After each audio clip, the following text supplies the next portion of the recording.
का स्वरूप बतलाने के बाद भी एक बात बतलाई थी, दो बात बतलाई थी। ध्यान हेया तदवृत्तया, हमारी जितनी वृत्तियां हैं वो ध्यान के द्वारा हटाई जा सकती हैं। वृत्तियों के विषय में एक बात बतला देनी जरूरी है। दो वृत्तियां जो हैं, कृष्टा से वृत्तियां, कुछ वृत्तियां कठोर होती हैं, कुछ वृत्तियां कोमल होती हैं, अच्छी होती हैं। किंतु कृष्ट प्रवाह पतिता अकृष्टा और अकृष्ट प्रवाह पतिता कृष्टा होगी।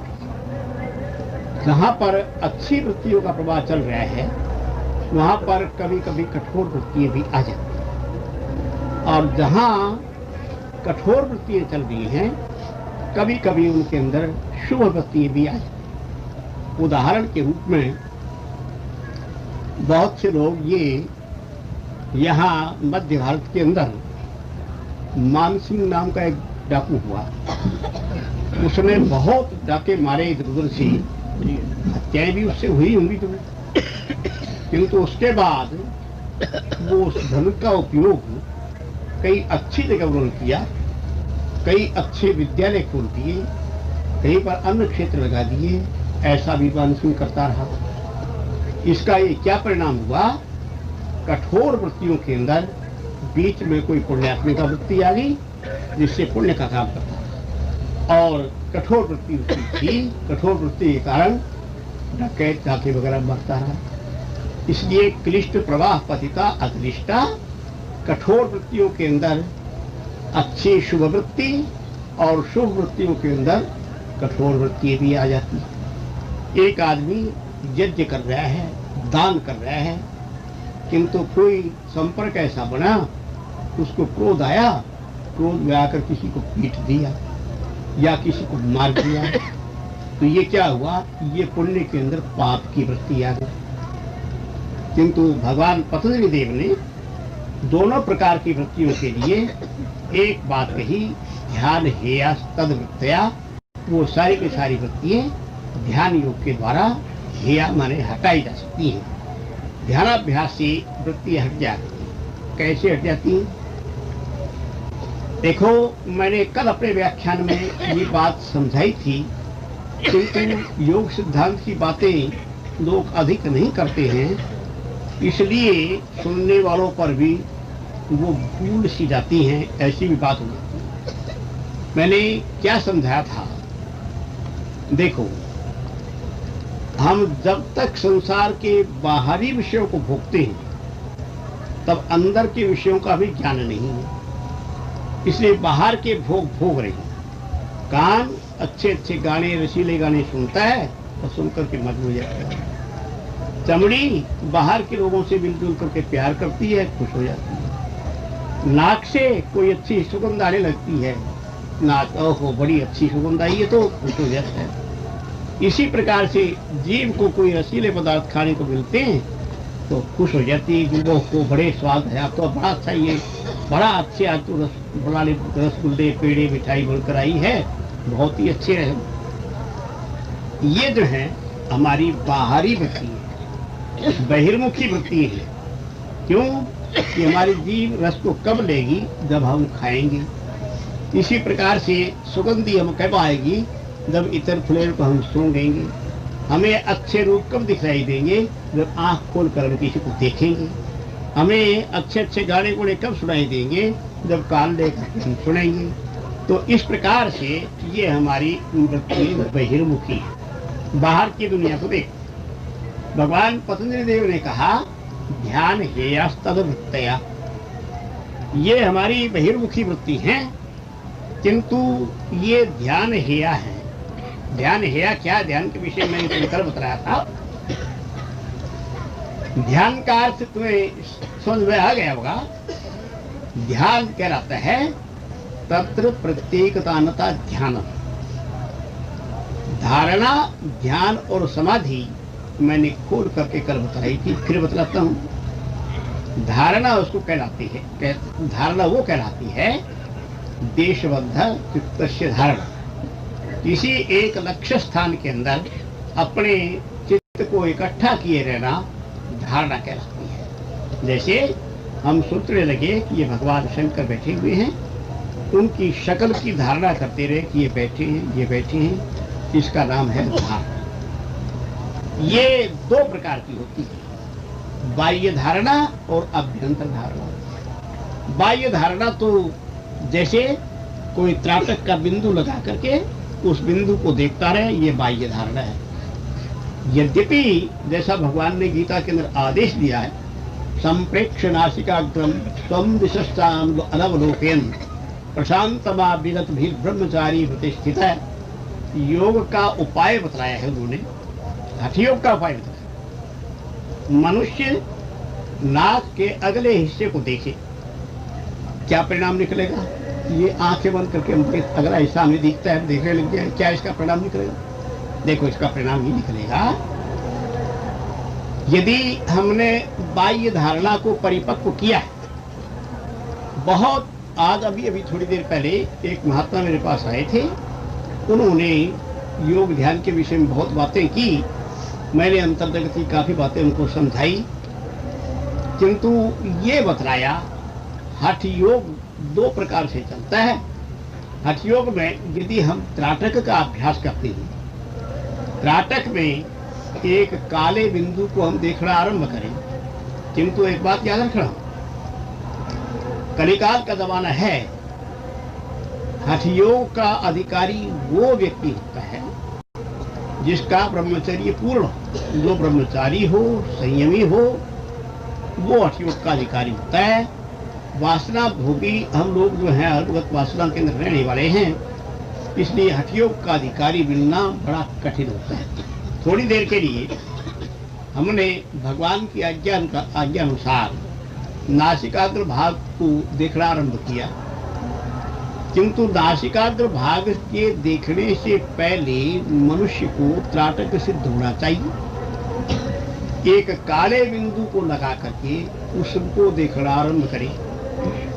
थोड़ी देर के बाद, थोड़े अभ्यास के बाद तुम्हें क्या होगा, उस काले बिंदु के आसपास लाइट दिखनी आरंभ होगी, प्रकाश दिखेगा।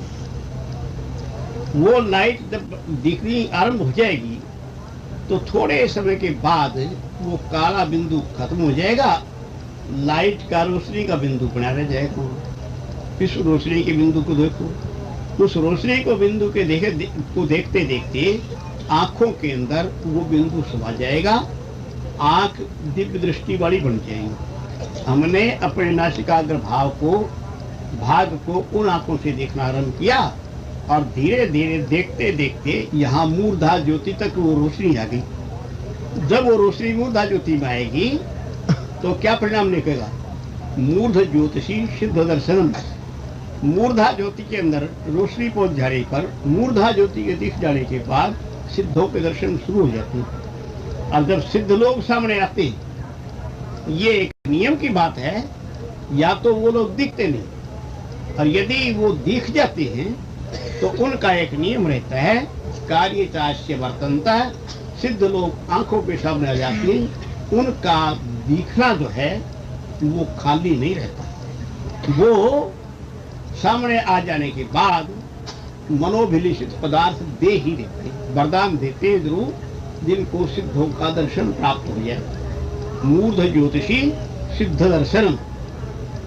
यदि नासिकाग्र का ध्यान करते करते अपने मन को हम मूर्धा ज्योति के अंदर ले जाते हैं तो यहाँ सिद्धों के दर्शन शुरू हो जाते हैं, और सिद्धों के संकल्प से योगी ब्रह्मांड में पहुंच जाता है। उसकी जो समाधि है वो निर्भीक समाधि है। ये क्या बताया मैंने? ये बाह्य धारणा का फल है, सूक्ष्म से। ये दूसरी बात है कि हम उस बाह्य धारणा को त्राटक तक सीमित रखें या उससे आगे और बढ़ते चले जाएं। योग दर्शन का एक सूत्र है, भुवन ज्ञानम सूर्य संयमात्। यदि एक योगी इस तरह बढ़ते बढ़ते सूर्य में संयम कर लेता है तो उसको सारा भुवन दिखने लगता है, सारा देश विदेश जितना संसार की रचना है वो सब दिखने लगती है। भुवन ज्ञानम सूर्य संयमात्। किंतु वो कैसे होगा? ऐसे नहीं होगा। जिस प्रकार से हमने त्राटक करना आरंभ किया, त्राटक करते करते ज्योतिर्मय त्राटक बन गया। ज्योतिर्मय त्राटक को घुमा के यहाँ ले गए, यहाँ ले जाने के बाद मूर्धा ज्योति के अंदर सिद्धों के दर्शन होने लगे। ये बात और है। यदि हम सूर्य संयम करना चाहते हैं तो सूर्य बहुत अखंड तेज है। चंडीगढ़ जब हिंदी का आंदोलन शुरू हुआ था, चंडीगढ़ में एक आदमी ने सूर्य को देखना आरंभ कर दिया। उसने समझा संयम का ये प्रकार है। परिणाम ये निकला, अंधा हो गया 2-3 दिन के लिए। आंखों की ज्योति बिल्कुल जाती नहीं, बिल्कुल निरांत अंधा हो गया। क्यों हो गया अंधा?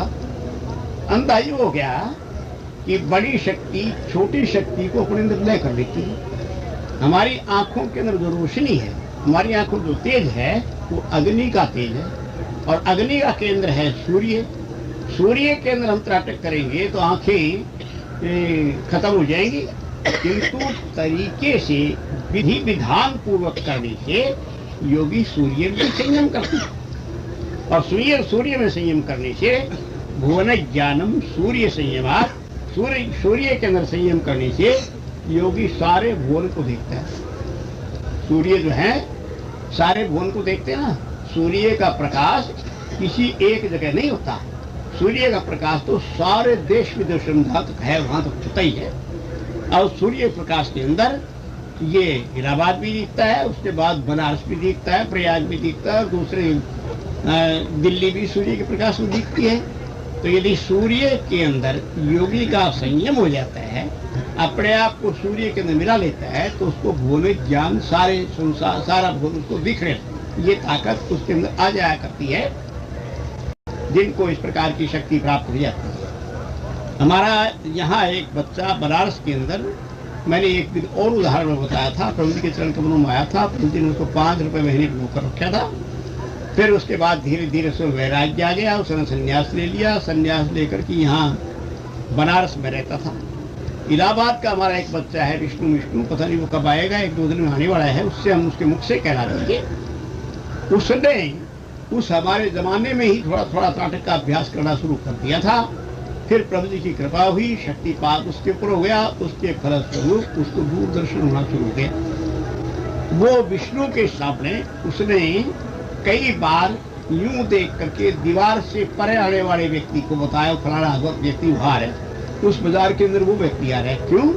उसकी आंखें तेजोमयी हुई थी। जिसकी आंखें तेजोमयी रहती हैं वो दीवार के अंदर, जो जमीन के अंदर यदि संयम करता है, वो जमीन के अंदर उन आंखों से देखता है तो जमीन की वस्तु उसको दिखने लगती है। ये उस संयम का परिणाम है।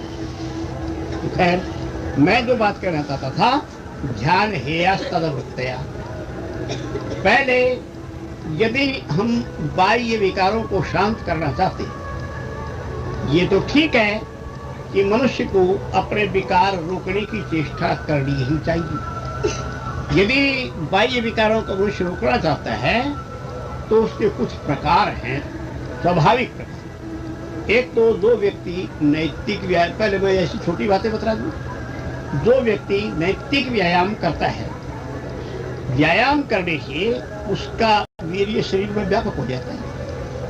एक आदमी बैठ करके यूं विचार करता रहे, फलाना अच्छा है, वो अच्छा है, उसमें मेरा प्यार है, वासना मन में घूमती रहे, उससे मिलूं, मैं उससे प्यार कर लूं, ये करूं, तो उन संकल्पों का फल ये निकलता है कि व्यापक शक्ति जो वीर्य है वो नाभिमंडल के अंदर आ जाता है। और जिसका नाभिमंडल के अंदर आ जाता है वो गिरता ही गिरता है, अवश्य, चाहे 2 दिन में गिरे, 10 दिन में, इसका पता नहीं चलता है। तो यदि एक मनुष्य व्यायाम करता है, व्यायाम करने से शक्ति सारे शरीर के अंदर व्यापक हो जाया करती है, और व्यायाम करने वाले का के अंदर ओज तेज भर जाता है, वो पतन से आगे निकल जाता है। तो ऐसा इस प्रकार के शरीर में वो शक्ति व्यापक हो जाया करती है। तो सबसे पहली बात, यदि कोई योगी हठ योग का अभ्यास करना चाहता है, उसके लिए आवश्यक है उसका पूर्ण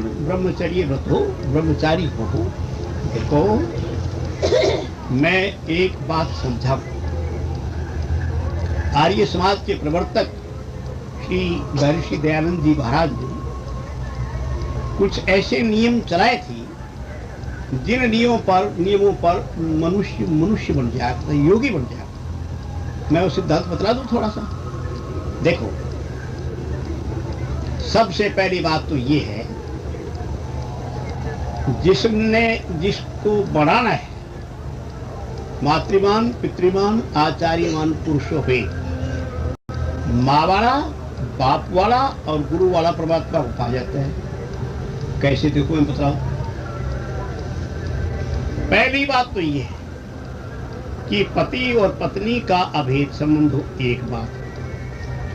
फिर उसके बाद जब स्त्री गर्भवती हो जाती है, गर्भवती हो जाने के बाद बच्चा उसके पेट में आ जाता है, उस समय उसको सात्विक भोजन करना चाहिए। अच्छे अच्छे पाक खिलाने चाहिए। ब्राह्मी बादाम पाक है, शल्य पाक है, क्योंकि वो जो कुछ खाएगी उसका प्रभाव उस बच्चे पर पड़ेगा। इसलिए अच्छे भोजन उसको कराए जाए। और बच्चा जब पेट में हो, उस हालत में उसको अच्छे अच्छे दृश्य दिखाए जाए। क्या दृश्य दिखाए जाए? अच्छी ओज तेज की, ऋषि महर्षियों की या वीर योद्धाओं की अच्छी अच्छी कथाएं उसको सुनाई जाएं और अच्छे तीर्थ स्थानों के दर्शन करे जाएं, ताकि उसके अंदर अच्छी भावना बने। आजकल क्या होता है?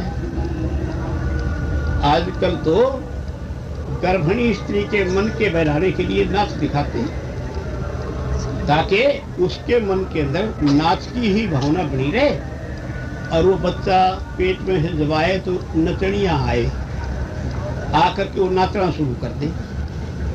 नाच दिखाते हैं, सिनेमा के अंदर इधर उधर के रसिकता के भाव आते रहते हैं। उन भावों को देख देख करके बच्चे पर वैसे ही प्रभाव पड़ता जाता है। अंदर ही वो बच्चा भीतर ही पढ़ लेता है। गर्भिणी के मन के अंदर ही विद्या उसके अंदर आ जाती है। देखो, महाभारत की लड़ाई के अंदर द्रोणाचार्य ने एक चक्रव्यूह की रचना की, और वो चक्रव्यूह की रचना इसलिए की कि अर्जुन के सिवाय उसको कोई तोड़ नहीं सकता। जब ये रचना कर दी, उसके साथ जाल ये फैलाया, कुछ फौजी उधर भेज दिए। वो फौजियों ने अर्जुन को ललकारा, है कायर एक बुड्ढे के पीछे पड़ा हुआ है, इधर आ, हमारे साथ लड़। तो अर्जुन जब क्षत्रिय था, क्षत्रिय ललकार नहीं सह सकते। उसने ललकार करी तो अर्जुन को उधर जागा लड़ने के लिए। इधर अब समस्या सामने पैदा हुई कि चक्रव्यूह का भेदन कौन करे।